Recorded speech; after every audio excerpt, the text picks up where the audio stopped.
Good. All right. First of all, just a little recap from last Saturday. Really kind of a tale of two halves. First half, very disappointing, and just really lack of execution on offense and defense. Game got away too fast. I felt like we had some opportunities there early in the first quarter, and just really couldn't do what we needed to do. And they made a bunch of plays. We gave up too many big plays defensively there. And, I think really one of the early defining moments for our team was at halftime after such a disappointing half. And, you talk about it and, think that you're a little bit further ahead just mentally and prepared for the adversity. But ultimately, it's times like that where you really find out. You got to go out and do it. And definitely wasn't a perfect half in any stretch of the imagination. But I felt like out of the 8 quarters that we played, it was the first time, the third and fourth quarter last Saturday where we really started to play the way that I believe and know that we can, and really playing some complementary football. When you see the defense get a turnover and then the offense go down and get points, you see the defense hold them, and then the punt return team go out and get a punt return, offense go down and get points. I mean, that's what we have to do to be able to stay on schedule, and so hopefully, our guys will. Coaches and players can learn from all the mistakes there in the first 2 games, and then be able to have some confidence moving forward off that last half there on Saturday. And things we got to improve on, pretty obvious. I got to improve our tackling. We really got a lot of the big plays came from missed tackles where guys are in position, and we just didn't get them down. I thought that was one of the big differences in the game. You saw whenever our skill guys got in space and looked like we had a chance to get to the corner, their guys were there, made the tackle, and then whenever we were put in the same position, they won, and we didn't get the guy down on 4th down and several of those plays, and so that's going to continue to be an emphasis. We've got to find ways to limit the big plays. We went into it wanting to be aggressive against the run and make them have to make the throws, and they made the throws against us that they didn't make the week before. And so we made some adjustments defensively at halftime to play more coverage, and I think we did a much better job of containing the deep passes. But that's going to be an area we got to, as coaches and players, we got to eliminate the big plays. Offensively, I do believe that we're getting closer. Pretty pleased, with how we've run the ball. I think kind of what we've seen. In the first 2 games, we're probably a little bit more ahead running the ball than we were in fall camp, and we're not quite where we thought we were going to be throwing the ball coming out of fall camp. Really felt like we were in a better position, and offensive line, I feel like has been doing a good job. I think the fact that they've only given up 1 sack in 2 games against 2 good defensive fronts, I think that is one of the positives. But we still got to get more consistent play from the quarterback position. We've had 2 games and have had some opportunities for guys, and again, just not consistent enough. And that's really every team and every offense kind of runs through your quarterbacks, and so we've got to coach those guys better to make the right decisions in the RPO game, and maybe adjust a few things that we're doing to simplify to make sure that we're cleaner on our execution, because when we do execute, we move the ball, and we showed that as well. I thought early on we did a good job on 3rd down, and then later on we obviously didn't, and hurt us from having a chance to score some more points. But we're not going to name a starter right now. We're going to go through. Obviously, we've evaluated and learned some things from this last game, but really we're challenging all the quarterbacks in that room to have a great week and just kind of see who does the best job with the game plan for this week, and then we'll put somebody out there first. They go out and do well, they'll be the starter. If they don't, then we'll continue to give other guys opportunities until somebody steps up and takes the job, which needs to happen here pretty soon. As far as some of the positives, we're unfortunately, I guess it's not a positive, we're short on depth. Mekhi LaPointe will be out this week and probably for the next couple weeks with a hip injury. Hopefully we can get him back, but again, I felt like, defensively, we just unfortunately don't have as much depth, but I felt like the guys watching the video, the 3rd and 4th quarter, those guys continue to strain, continue to play hard, even though we didn't have many guys being able to get in there. And as coaches, we're going to have to kind of force feed some of these younger guys that maybe we were hoping would have another year before they have to go play. But with these injuries that we're kind of going through right now, that we're going to have to get some of those guys ready. So again, it may mean simplifying what we're doing to put ourselves in the best position. I thought another positive was we had 2 penalties Saturday. And both penalties were definitely avoidable. On the punt, where we hit the punt returner, it should never happen. And then Thad Mangum was just playing hard and got over there a little bit too late, and he's got to realize that. But that is a positive. I feel like also the special teams through 2 games have been pretty solid. Think about going into the season with a new punter, and he's done really well. I felt like the protection against 2 good athletic and big punt block teams, we've done a good job protection there.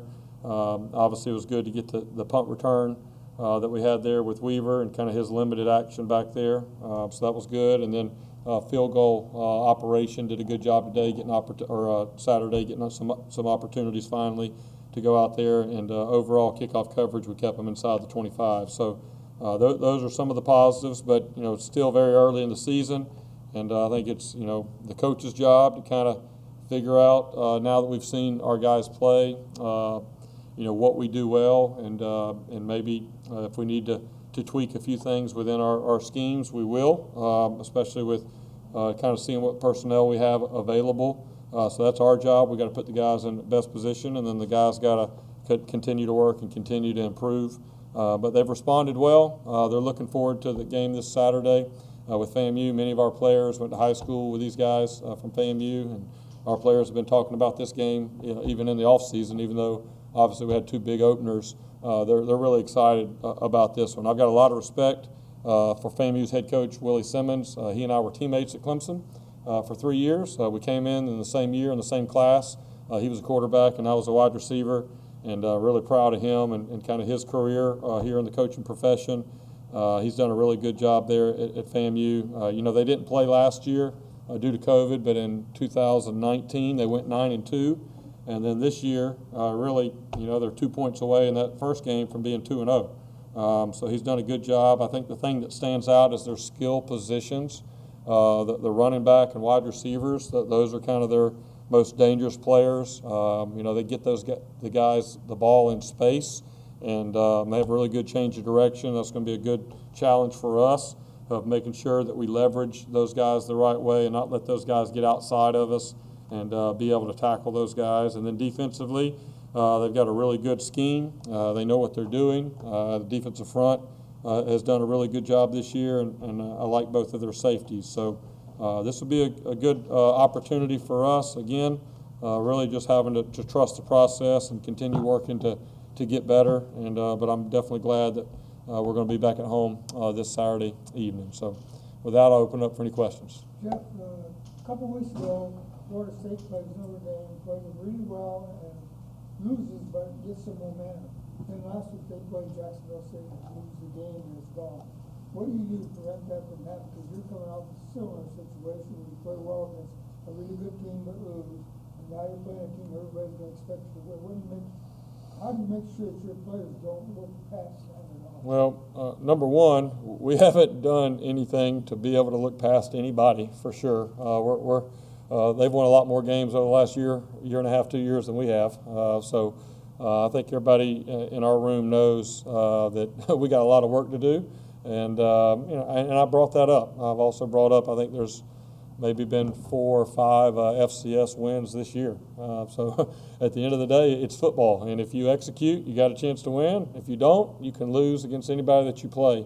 But we're definitely not in a position to overlook anybody. We're looking to go out and get our first win of the year. And but our guys know. I mean, they're frustrated, rightfully so, not playing well in the first 2 games. And the only way you change it is put in the work and have the right mindset, attitude every day that you go out there, and then go out and play well. And then all of a sudden, when you win, there's nothing like a win. Being able to kind of give you some positive energy and momentum and all that. And so that's what our guys will be focused on this week. Jeff, Xavier Weaver, a lot of big plays out again the first 2 weeks, also on special teams. And opportunity in particular to connect with point of it is what I talk about. But if you can talk about how Xavier's emerged to be that big play guy. Yeah, I'm not really surprised in Weaver because he did a good job this past spring. And again, I had a chance to coach those guys and work with them every day in the spring, so I really got to see him. And obviously, you saw some plays he made in the spring game. And so we look at him as one of our top playmakers. Unfortunately, he was out maybe the first 10 days or whatever of fall camp. He missed a lot of work and lost some of the weight that he had gained from the summer due to some illness stuff. But I feel like he's getting back into his routine and rhythm. I think the punt return, he really hasn't done that as far as I know. We asked him the week before the first game to get back there and work on it, and he did a good job. And so that punt return he had the other day was one of the first ones I think that he's ever had, and he looked very natural doing it. So I think that's going to give him confidence. But there's no doubt he's a weapon for us. And, out of all the guys, he's the guy that's had the most opportunities and really finished some nice plays. So hopefully he'll continue to work. I know he will and be a weapon for us moving forward. Coach, you talk about having to force feed some players. With the 4-game redshirt decision, how important is that going to be to figure out, okay, we'll play these guys or we'll redshirt them in the next 2 games? Yeah, and that's stuff we're talking about right now. We got a chart on who's played, and because really where it gets to you is special teams as well, because it all kind of rolls downhill. So when you're thin on defense, and all of a sudden you have to take Matt Hill and some of these starters that are now super valuable to your defense because they're one of the only 2 safeties left. And so now it goes to the next level in special teams. And so then that's when those freshmen start really kind of creeping up and getting some opportunities where they can help us. So those are some decisions that we have to make. The good thing is we're early in the year. So, I mean, it's unfortunate we've already had some of these injuries that we have, but at least we know it early in the year where we can start getting these guys ready and make the decision who's going to play. And then some guys that aren't quite there, we'll prepare them and maybe just hold them on the sidelines in case we have to have them. So those are all discussions that we're having, within the staff and with those freshmen in particular. Coach, you can't coach size, you can't coach speed. Looking at the film of Florida A&M, they may not have the size, they sure as heck got the speed, though. Oh yeah, they've got good players. I mean, that's the one thing you turn on, you watch all these teams that are playing. Everybody's got good players, and there's no doubt. I mean, they got some guys that show up really fast on video, and you start writing down their numbers really quickly and finding ways to limit their touches. And our players see that. I mean, we watch all the video. They know, they see, and some of these guys they know from high school, and they have a lot of respect for them. So it's going to be a good challenge for us. Those guys struggled offensively against Jackson State, but really had a nice game. I think 400 yards of offense against Fort Valley State. What did you see they did maybe a little bit differently between those 2 games on film? Well, number one, Jackson State's got a really good defense. Watching this, Coach Prime has done a good job over there with the defense. But I think they've kind of found the rhythm. They've been going back and forth a little bit, similar to us as far as quarterbacks, trying to find their quarterback, who gives them the best chance. So you see that in both games. But I think they really started settling in on the running game and running the ball well, giving the ball to those backs. They got some talented backs. And then they've done a good job of challenging the secondary with the perimeter screens. The majority of their passes last week were a lot of the screens side to side, and kind of put you in conflict in some of the run gaps and things like that. But you got to think too, they didn't play in 2020, so that game 1 was literally the first game they played in 2 years. So you could definitely see an improvement on both sides of the ball for them week 2. You feel you're getting closer on naming a starting quarterback, and are you still confident you'll have one in place for the first conference game? Yes. I think every game, right, you learn more, right? Obviously, the game footage is the best opportunity to evaluate the guys. So the more game footage you get, and is it going to have to be perfect before we name our starter to move forward? No. We just got to figure out. But what I really don't want to do, if we can help it at all, I really don't want to go into the conference play and be rolling back and forth with guys. That was just very difficult last year. It's really not fair to the offense. So you really got to kind of to pick your guy and move forward. And so I think we're getting closer to that. Hopefully this week, somebody will separate out of that group, and maybe we can do that going forward up to BYU. Sometimes when a guy is drafted in the NFL team will say, we really like that he played for a winning program, he knows how to win. When you signed Timmy and Jimmy, obviously very talented guys, but they played on an undefeated state champion team. Is having guys like that in your program bring benefits beyond the talent? Absolutely, and that's something we look at in the recruiting process is, because if they're coming from a program that has discipline, accountability, is well coached, they run practices the right way and all that, it's easier for the guys whenever they get here to do that. And if they don't have a good foundation, then it takes them a year or two. And so that's definitely part of that recruiting process of watching that. And whenever we got down to this is a year before he got here, we had to kind of make a decision on two guys. And the fact that he's there at Seminole and has had the success that they've had there and the type of program they have, that was definitely part of the conversation, and I think that's carried over, and that's one reason why, as a freshman, he's been able to go out, and obviously he hasn't played perfect, but it doesn't look like the game's too fast for him. He makes he doesn't always make the right decision right now. We got to help him with that, but he makes quick decisions, and that's really what you need from the quarterback. What's your overall plan, and where do you want to improve team-wise and individual-wise for the FAMU game? Yeah. Well, the big picture is I want to see us play 4 quarters. I felt like we played 2 quarters out of 8. And, that was kind of the message to the guys after the game is what we just did for those 2 quarters. Like that has to be, we have to play to that level for 4 quarters to be able to win a game regardless of who you play. So that's probably the number one priority. And then as far as each position group and each side of the ball, just offensively, I just want to see us be able to get in rhythm and continue drives and, eliminate the things, the easy things like a snap, right? I mean, we had 2 snaps. One everybody saw, obviously, on the 1 yard line. We ended up having to get 3 points instead of 7 points. And, something very simple as a snap. And then the second one, we felt like we had another really big play open. It was right after Weaver's big catch off the 1 yard line to about the 50. And then we went a speed play, and we had Weaver running down the middle. But the quarterback can't get in the ball because the ball's on the ground. So, again, the things that we control, we got to do a better job of that. I think we're kind of moving in the right direction where we're narrowing it down to just a few of those situations. And then just overall defensively, what we talked about earlier, making tackles, leveraging the ball the correct way, being in the right gaps and places we need to be, and eliminating the big play. And then just overall, special teams-wise, continue to be consistent and make an impact whenever called on. Obviously, staying ahead of schedule is something that you preach, something that every coach preaches in all areas of football. When you guys were rolling last week against Florida, that's exactly what you guys did.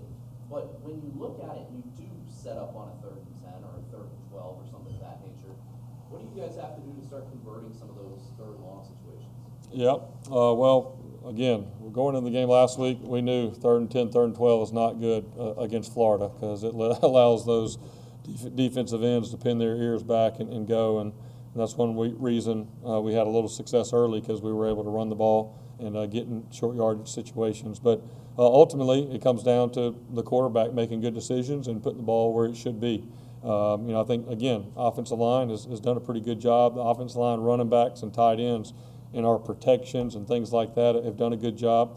But ultimately, it's the quarterback, making the right decision and putting the ball exactly where it needs to be for the receivers. So that's definitely an area we got to continue to improve in. Coach, NC State, Florida, better talent than Florida A&M. Everybody knows that. You just have to write Jacksonville State on the whiteboard to get their attention. No, because I think where we are, I think if we were 2-0 coming off 2 wins with NC State and Florida, then maybe I'd have to spend more time with that. But right now, our guys know, we can't afford we got to really focus on ourselves and playing better, or it doesn't matter who we play, we're not going to win. So that's really, to be honest, that's not a concern for me right now because we have so much stuff for us to work on, and I think our team realizes that. But hopefully, we're in that position down the road where I do have to transition and start talking about that a little bit more. Not the running back position overall, Jaron, a couple touchdowns, and then even against NC State, he acquitted himself well with his few carries. Yeah, I like our running back group. I think for us as coaches, one thing, kind of like I said a little bit ago, is we go back and evaluate what we're doing after 2 games. I think our running backs and our offensive line and tight ends have done a good job running the ball, and I think that can help us while we're trying to find a little bit more consistency throwing the ball. I think having some more designed runs and not maybe so many RPOs. We're still going to do a lot of RPOs, but I think whenever we've handed the ball off, for the most part, we've done a good job. I like Darian Felix has done a good job and been really consistent coming back after really not being able to play last year.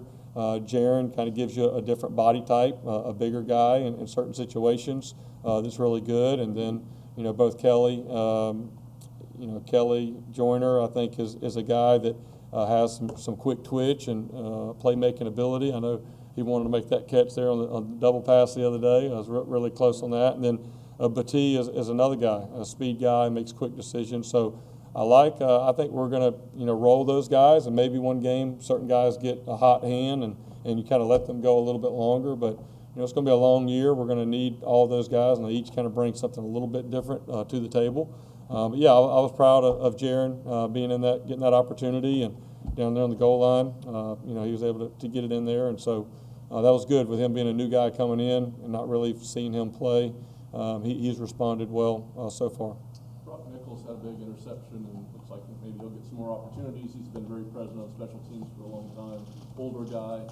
What do you like about what he brings to the team in all facets? Yeah, I think he's just got some experience. He's been asked to do a lot of different things. We got a couple guys like that are back there, kind of that glue whenever you maybe have some injuries or need somebody. I mean, Brock's a guy that has to really study 3 different positions, and he could be called on to play those at any point. And I think it was awesome to see him be able to make that play. He was in the right place and made a big play for us there. And he will. I mean, as some of these other guys, are going to be limited due to injury, it's going to create some opportunities for guys like Brock and a few of those other guys to come in. And Brock's a guy that we definitely have faith in because he's had some good experience both defensively and special teams.